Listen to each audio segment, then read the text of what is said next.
Pour nous, c'est un choix naturel.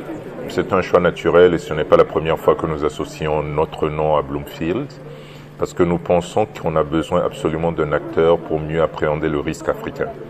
Et Bloomfield a fait ce choix d'être cet acteur africain pour appréhender le risque africain.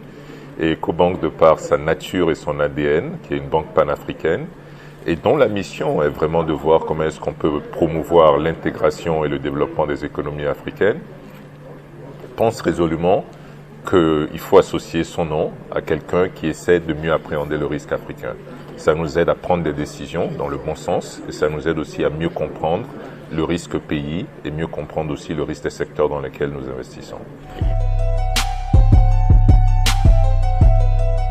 Oui, en réalité, ce n'est pas simplement une crise sanitaire. On a eu droit à une crise économique et sanitaire. Et ce sont deux crises majeures, historiques, qu'on n'a pas vues sur les 100 dernières années. C'est une vraie problématique, non pas seulement pour EcoBank, mais pour l'ensemble du tissu économique et pour tous les décideurs publics. On est dans une phase d'incertitude. Dans une phase d'incertitude, ce qu'il faut faire, c'est se préparer pour le pire, pour ne pas être surpris.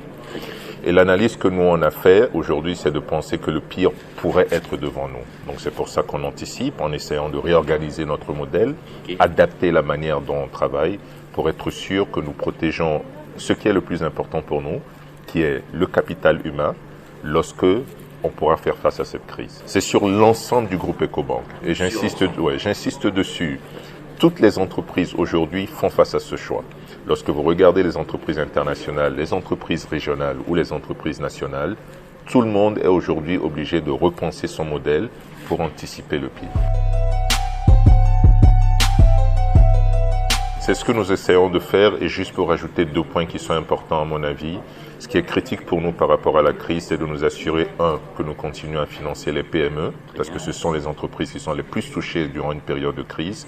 Et numéro 2, c'est de déployer de plus en plus nos plateformes digitales pour permettre à nos clients d'avoir accès à des services financiers dans un environnement qui est un environnement difficile.